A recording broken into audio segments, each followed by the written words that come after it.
At my sister's engagement party, my dad raised a glass and called me his "oops baby" in front of 30 people. Everyone laughed. I didn't. While they were sipping champagne and snapping selfies, I slipped out the door without a word. I haven't looked back since.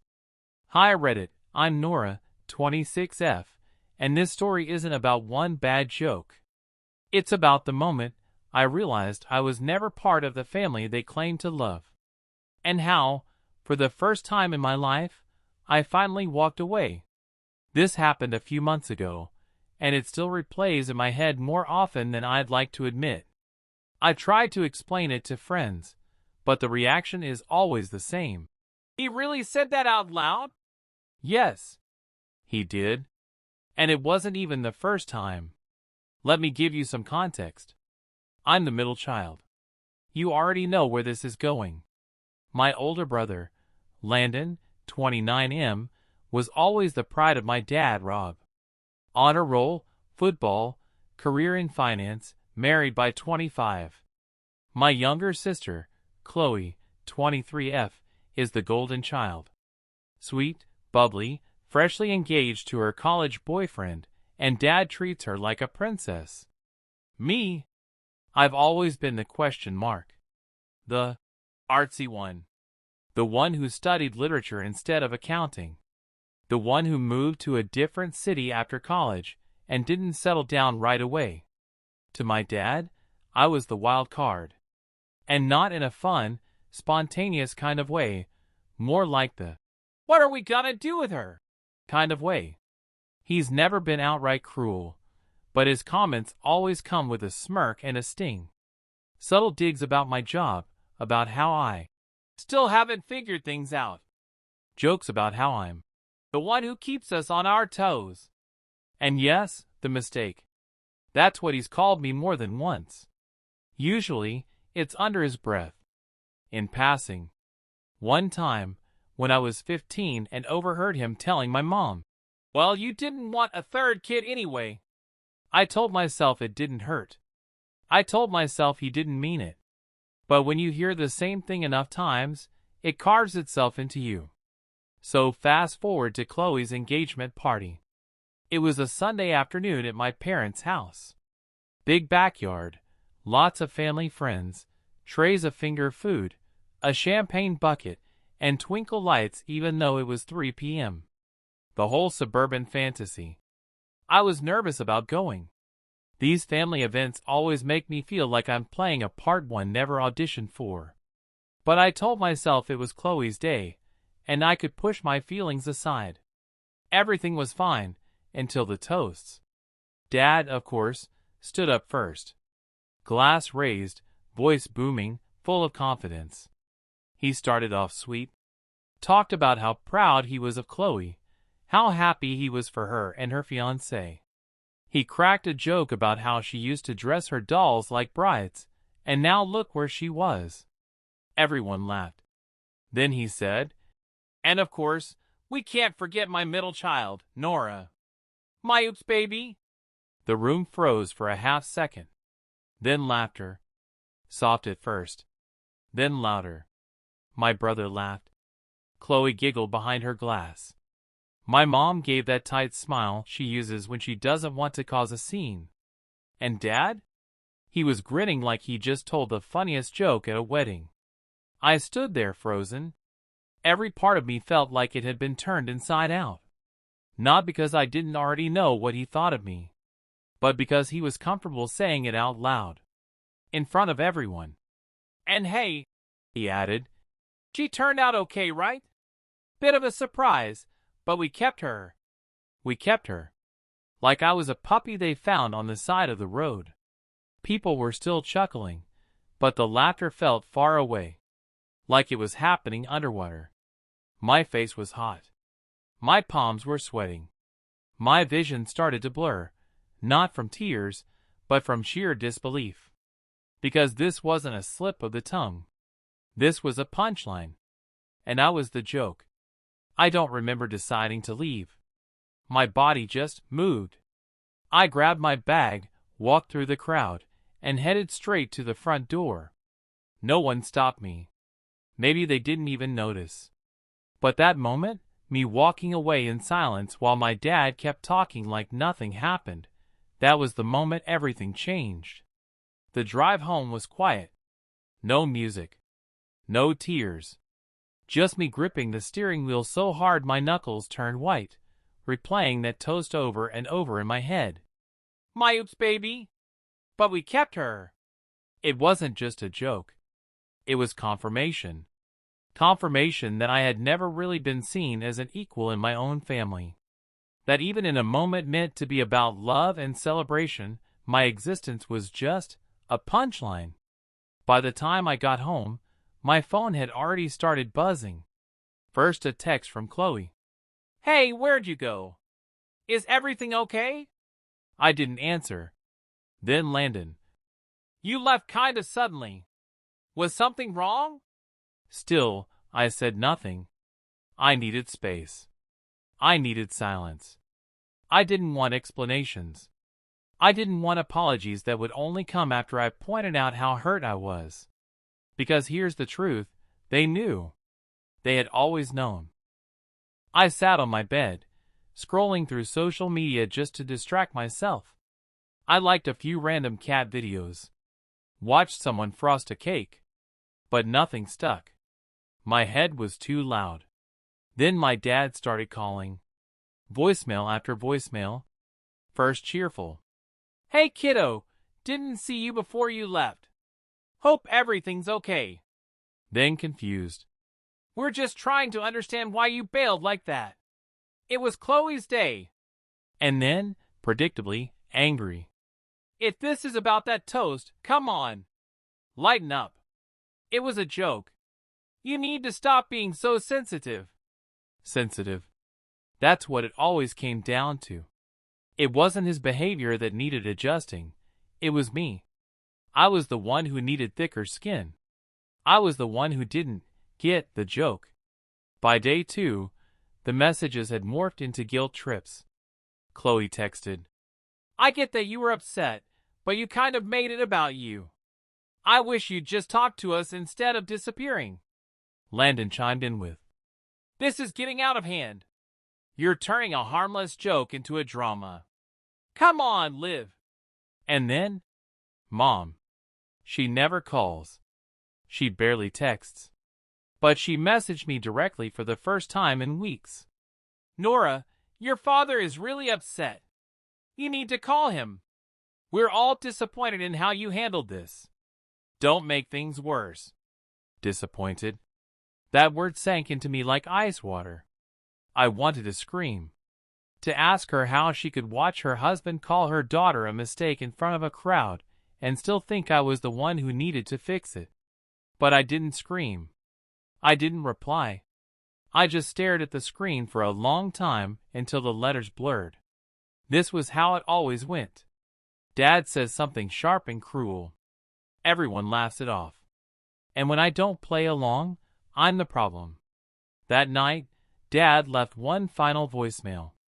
His voice was calm, but it carried that smug, patronizing tone he always used when he wanted to seem reasonable without taking any responsibility. Nora, I've been thinking.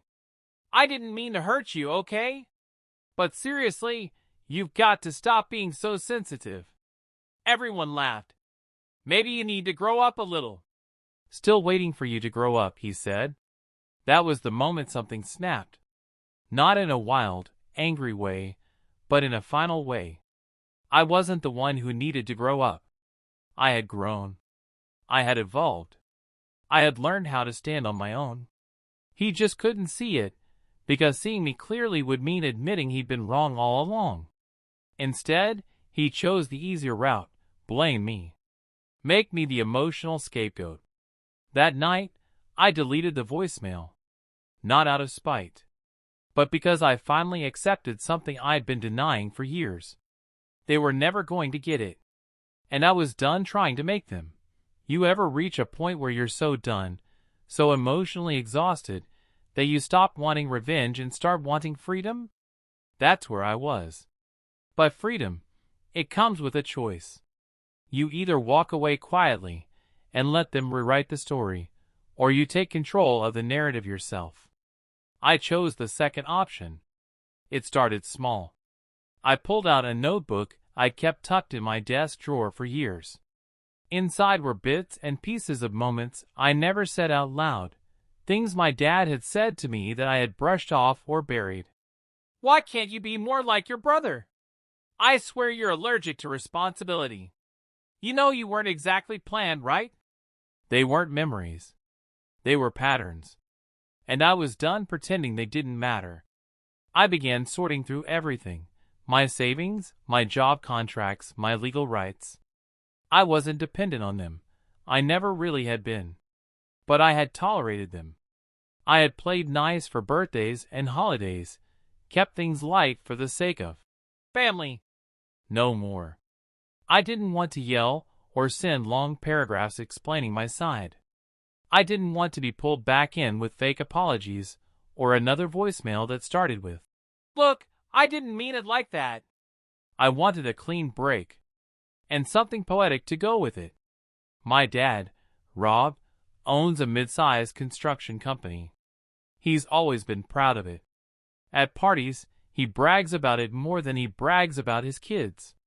It's his pride, his power, his proof that he's built something from the ground up. But what he didn't realize is that the foundation was already cracking. I had quietly heard things over the years, from a friend of a friend who once worked under him, from whispers in the local business community. Late permits, clients losing patience, subpar safety standards.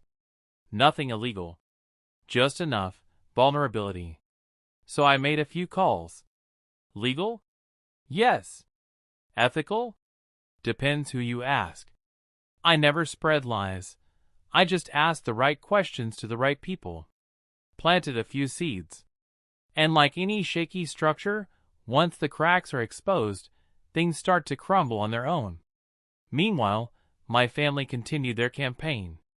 Chloe's messages shifted from, "We miss you," to, "You're being selfish."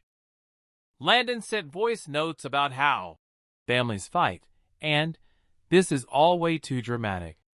Even my mom texted again, saying I was hurting everyone, and that Rick's stress is through the roof. That part actually made me smile. They didn't realize it yet, but they were feeling what I had felt for years, helpless, confused, powerless.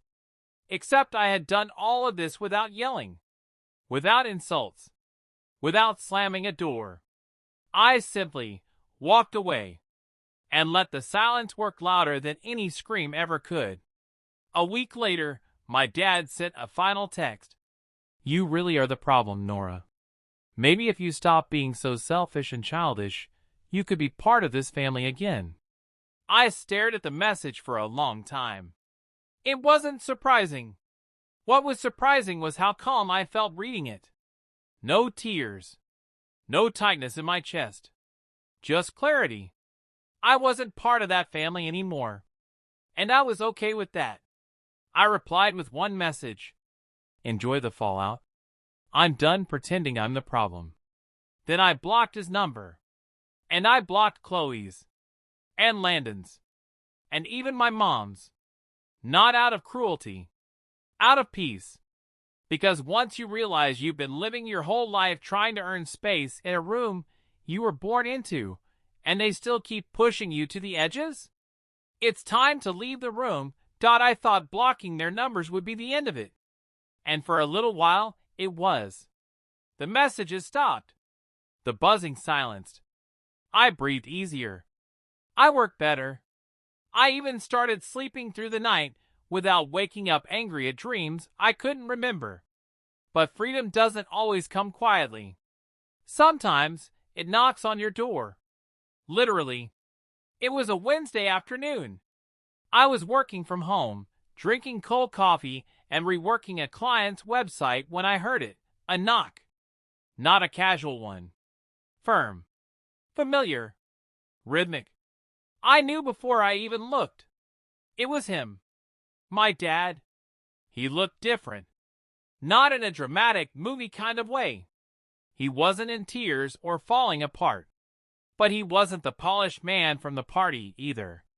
His shirt was wrinkled, his eyes tired. He hadn't shaved. I opened the door halfway. No further. He blinked at me. "Nora," he said. His voice was quiet. "Can we talk?" For a second, a much younger version of me, the version who used to crave these words, almost stepped forward. But I didn't. I stayed still. "There's nothing left to talk about," I said calmly. He looked genuinely confused. "You're really going to shut me out over one stupid joke?" A laugh escaped me, sharp and humorless. "That wasn't one joke," I said. "That was the latest in a lifetime of jokes. And I'm done being the punchline." He shifted his weight like he wasn't used to standing on unsteady ground. "You think I don't care about you?" he said. "You think I haven't been there?" "No," I said. "I think you have been there. And that's exactly the problem." He blinked. "What?" "You've been there. Watching. Hearing.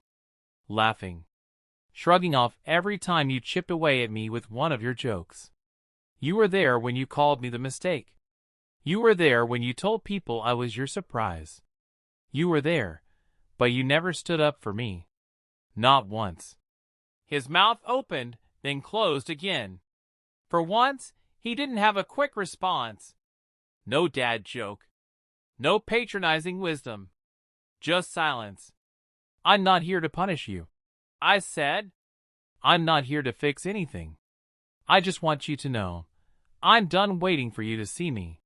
He looked smaller now, standing on my porch in the fading sunlight. I could see it in his face, the quiet panic of a man losing control of the story. After a long pause, he nodded. "Barely." "You've made your point," he said softly. And then he turned and walked away. No hugs. No dramatic apology. No music swelling in the background. Just footsteps fading down the sidewalk. I closed the door, locked it, and stood there, breathing in the kind of silence that felt earned. I didn't cry. I didn't collapse. I made dinner. I watched my favorite show. I answered emails. Life went on. But it wasn't heavy anymore. In the weeks that followed, the rest of the family followed suit. Chloe stopped trying. Landon moved on. My mom sent one final text. "We'll be here if you change your mind." But I didn't. Because I didn't lose my family. They lost me. I used to think walking away meant giving up. That it meant defeat.